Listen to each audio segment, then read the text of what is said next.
All right, so today we're diving into something a lot of folks have questions about, especially those heading off to college or maybe with kids going to college, Yeah, for sure. learning disabilities. Yeah. We've gotten a ton of questions on like how colleges handle this stuff, what kind of support is out there. Yeah. So we dug up this pretty in-depth study from 2002. It's called The Nature and Effectiveness of Learning Disability Services for College Students Hmm. by Kenneth Rath and James Royer, published in the Educational Psychology Review. And, think of this deep dive as your, cheat sheet to understanding the support landscape back then and what research was saying about how well it worked. I like that. A cheat sheet, totally. Yeah. And it's not just skimming the surface either. This article really goes deep. It pulls together a huge amount of research and writings on the topic, up to the early Oh, 2000s. wow. Okay. So yeah, we get a super detailed snapshot of the types of support services they were offering at universities back then, across both the U.S. and Canada. Sweet. So that's what we're going to unpack today. The different kinds of support available to college students with learning disabilities back then. Right. The research at the time said about their impact and get a better grasp on how complicated it can be to make these services actually effective. For sure. Okay. So first, let's set the stage. What was the overall situation like back then? All right. So one thing that jumps out right away is how the article talks about a real shift in what researchers were focusing on. See, before that, most learning disability research zeroed in on younger kids, like K through 12. Makes sense. But then in the late 90s, early 2000s, you see a bunch of new research popping up in academic journals, and it's all about adults. And a big chunk of that was specifically looking at college students. Oh, interesting. So that tells you something, right? People were starting to realize that higher education needed its own focus. Definitely. It's kind of funny, though, because even with all this new attention on college students, the article mentions that their actual college attendance rates were still lower than students without disabilities. Yeah, that's true. And Rath and Royer suggest that maybe it was partly because these students had different ideas about what they wanted to do after high school. Possibly, yeah. But the important thing is that the number of students with learning disabilities going to college was definitely on the rise back then. Absolutely. It was climbing, for sure. And if you look at what was going on in society, you can see why. Like what? Well, you had major changes in the law. Like the Rehabilitation Act of 1973, Section 504, that was huge. That made it mandatory for places to be accessible for people with disabilities. Right. And then in 1975, you've got Public Law 94-142 that made sure younger students with learning disabilities got an education.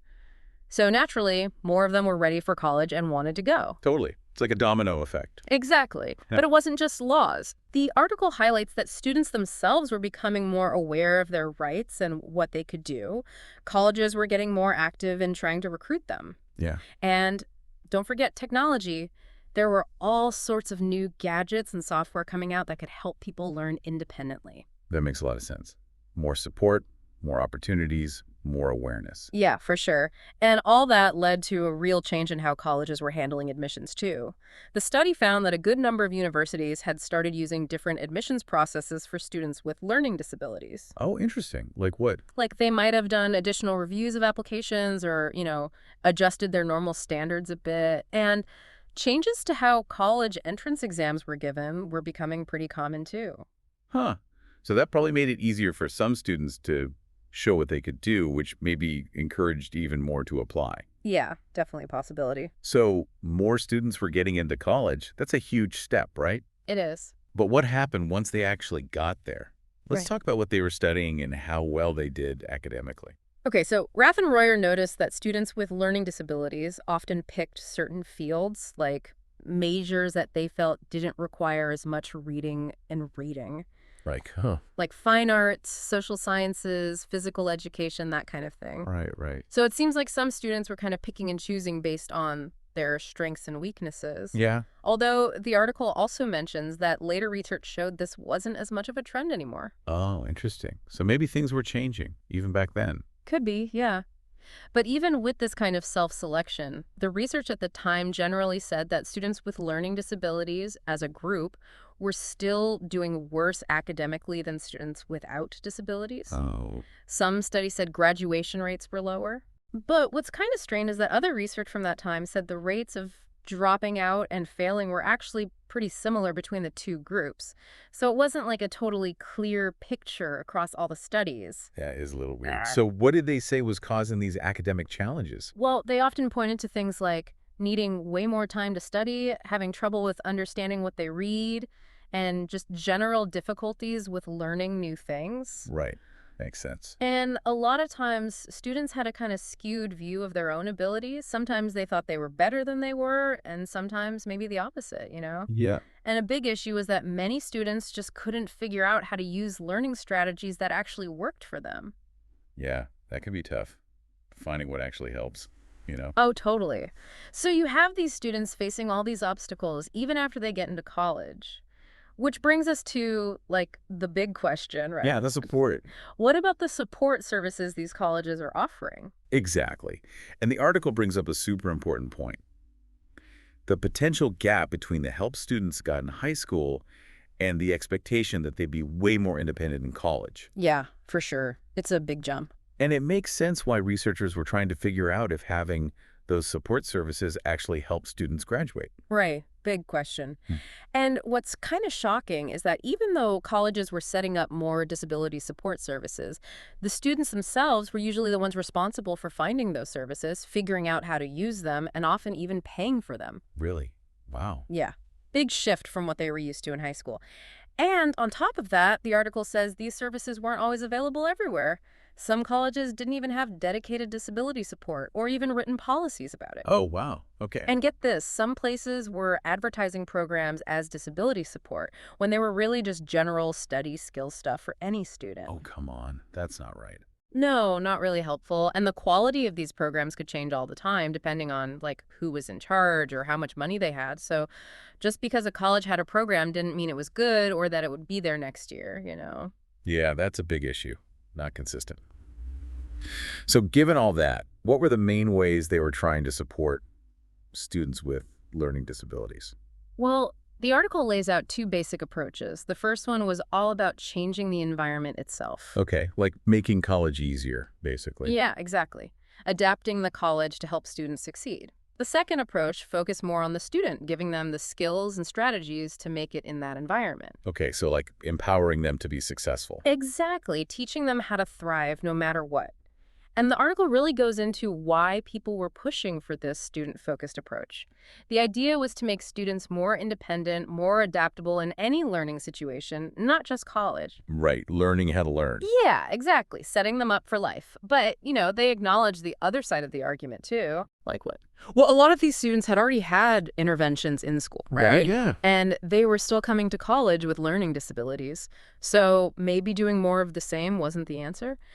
There were also some, like, philosophical debates happening, like whether college was a right or a privilege and, you know, how much colleges really had to do to accommodate students. Deep stuff. It is complicated stuff with no easy solution. No easy answers, for sure. Yeah. Okay, so let's dive into each approach a bit more. Starting with changing the environment, what were some of the things they were doing? All right, so one big area was assistive technology and special programs. Like gadgets and software. Yeah, exactly. They had things like textbooks on tape so students could listen instead of read.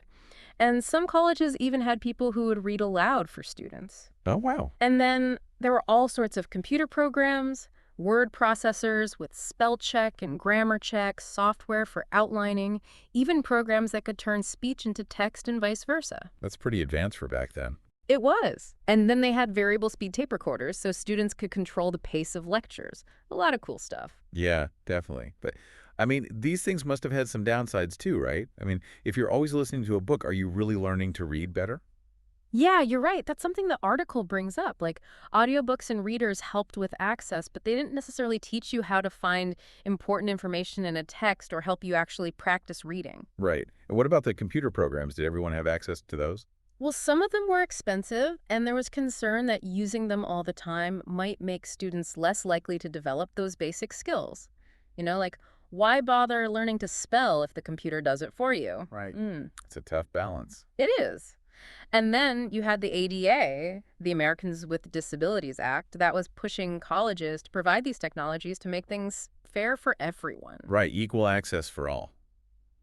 Did they talk about any specific examples of this tech in action? Yeah, actually. They mentioned this thing called the Omni 3000 reading machine at Howard Community College. What's that?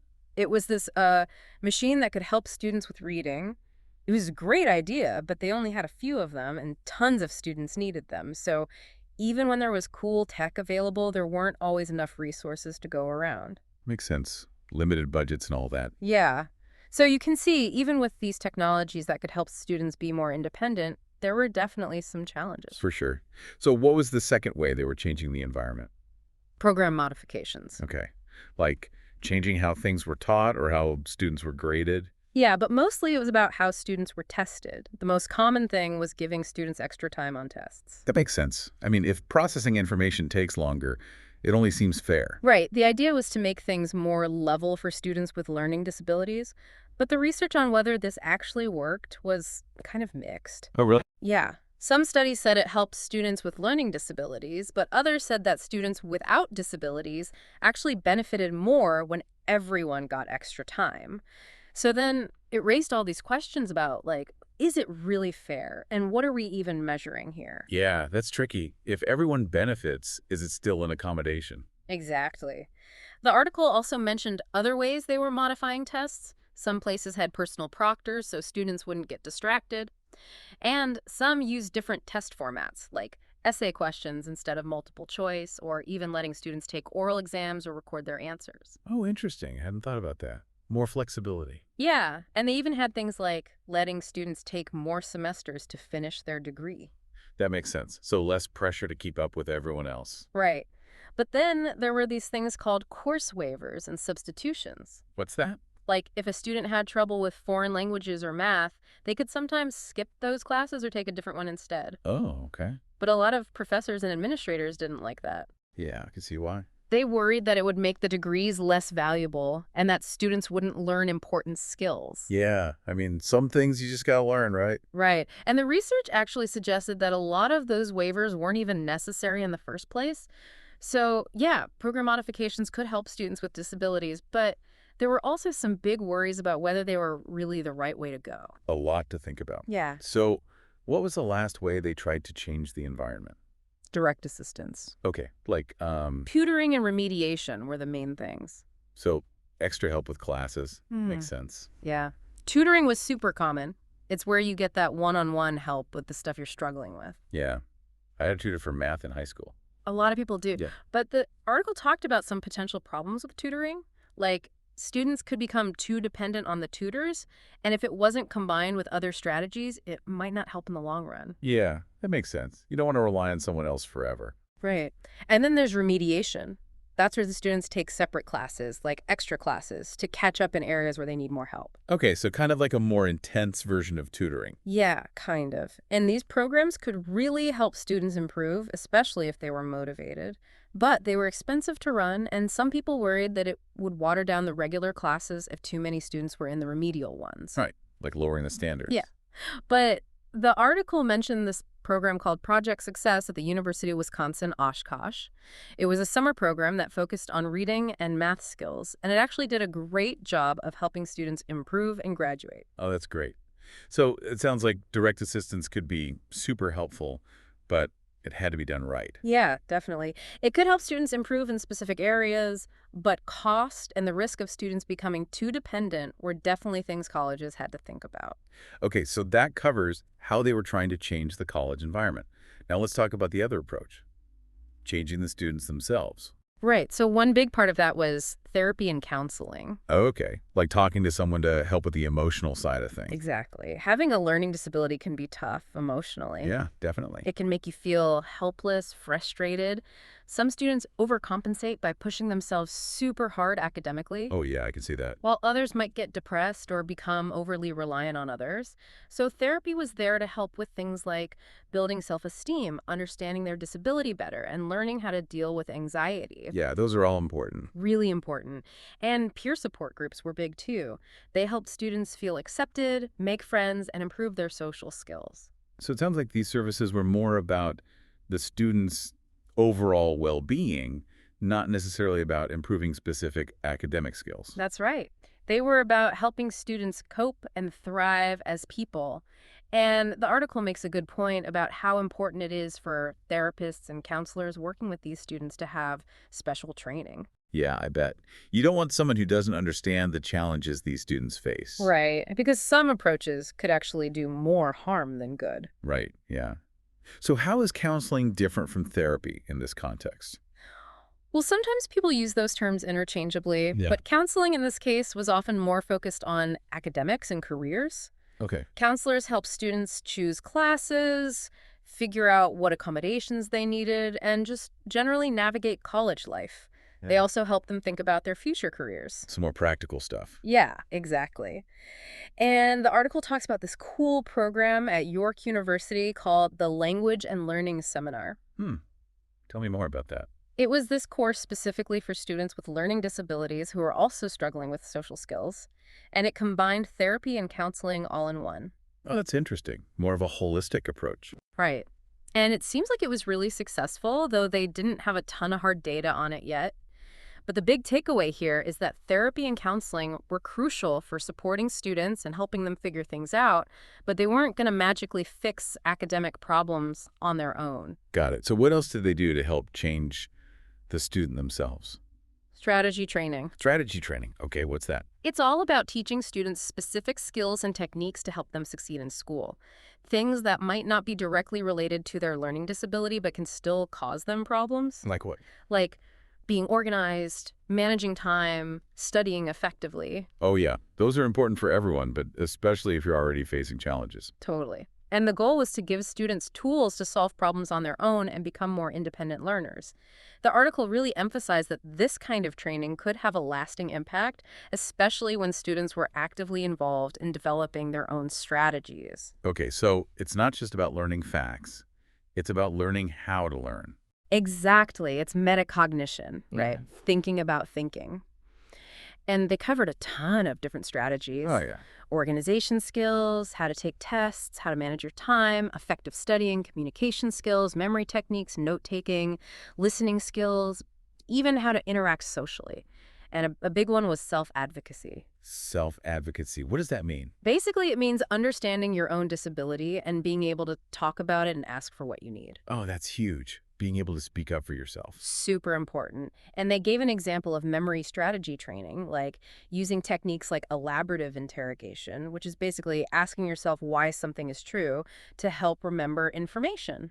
Oh, interesting. I've never heard of that. And mnemonics, too. You know, those little rhymes or acronyms to help you remember things. The point is, it was all about being active and engaged in the learning process. Yeah, making it your own. Exactly.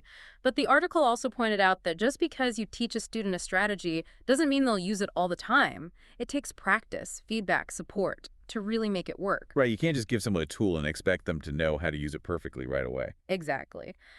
But overall, strategy training was about giving students a toolbox they could use to become better learners, no matter what challenges they faced. I love that. A toolbox for learning. So what was the last thing they talked about? They called them disability attacking interventions. Disability attacking. Hmm. That sounds kind of aggressive. Yeah, the name is a bit, strong, but basically it means focusing on improving the specific academic weaknesses that are part of the learning disability. So instead of just working around the problem, you're tackling it head on. Okay, I see. So more like targeting the root of the issue. Exactly. And the article mentions that this wasn't as common in college as it was with younger kids. Oh, really? Why not? It's not totally clear. Maybe people thought it was too late to make a real difference, or maybe there just weren't enough resources to do it at that level.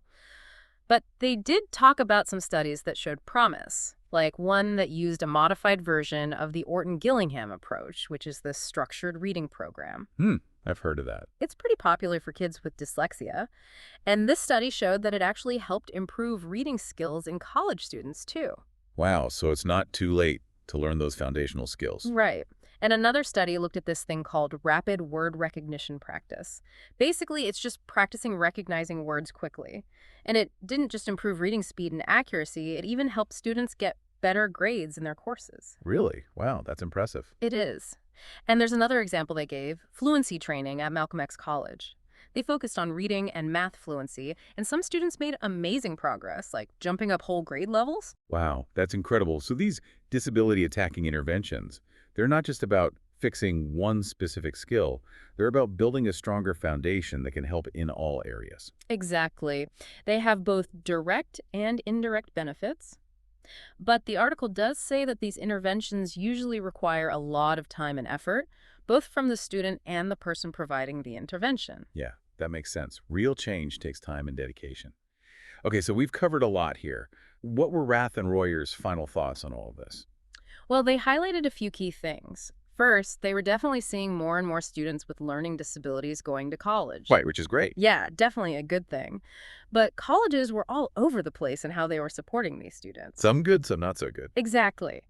And they really emphasized this important difference between the two main approaches we talked about. Changing the environment was mostly about helping students graduate. Okay, so getting that degree. Right. But changing the student was about giving them the skills to succeed in any environment, even after college. So more about long-term success. That makes a lot of sense. Yeah, it's about equipping them for life, not just for a piece of paper. And they pointed out two big gaps in the research at the time. And what were those? First, nobody could really agree on what the ultimate goal of these college disability services should be. Like, what were they really trying to achieve? Yeah, was it just about making sure everyone had equal access, even if it meant changing the rules? Or was it about teaching students how to thrive in the world as it is? The answer to that question would shape how you design and measure these programs, right? Totally. And what was the other gap? There wasn't a lot of good research on whether these programs actually worked. Oh, wow. So they were doing all this stuff, but they didn't really know if it was making a difference. That's basically it. And they really pushed for more research, using different methods to compare different interventions and see what really worked best. Makes sense. Gotta know what you're doing is actually helping. Yeah. So what was their overall prediction? Like, what did they think would be the best approach? They thought that a combination of approaches would be the most effective. Like, doing things to make the environment easier, but also working to improve the students' skills and their belief in themselves as learners. So a two-pronged approach: support and empower. Yeah, exactly. Meet their immediate needs, but also give them the tools for long-term success. That seems like the most logical way to go, right? Yeah, definitely. Help them navigate the system while also giving them the power to change it. Well, this has been an awesome deep dive into the world of learning disability services in college back in the early 2000s. This article's over 20 years old, but a lot of what they talked about is still relevant today. Oh, yeah, absolutely. And, our listeners now have a much better understanding of what kinds of support were available back then, the different strategies they were using, and some of the big questions and debates that were happening. Yeah, it's really fascinating to see how things have changed and haven't changed. I mean, we're still talking about a lot of these same issues today. That's true. And I think what's really interesting is this idea of changing the environment versus changing the student. It's a classic debate, right? Accommodation versus empowerment. Totally. And the lack of research on what actually works is a little concerning. Yeah, it is. We've got to know what's making a real difference in these students' lives, not just doing things because they sound good. Absolutely. So for our listeners out there, what are some things you can take away from this deep dive? What are some questions to think about? Well, think about how much has changed since 2002. Yeah, technology has come a long way for sure. Totally. And attitudes towards learning disabilities, too. So how have these services evolved? Right. Are they doing things differently now?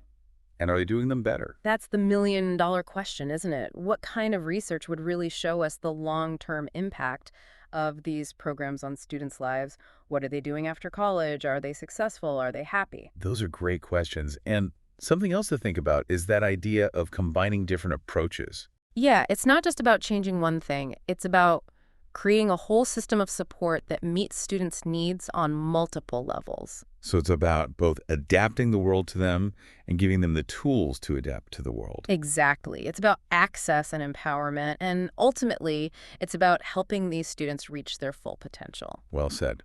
That's a great note to end on. Thanks for joining us for this deep dive. We hope you learned something new, and we encourage you to keep exploring these important issues. Thanks for having me. It's been fun. Yeah, this is a good one. All right, folks, that's it for today. See you next time.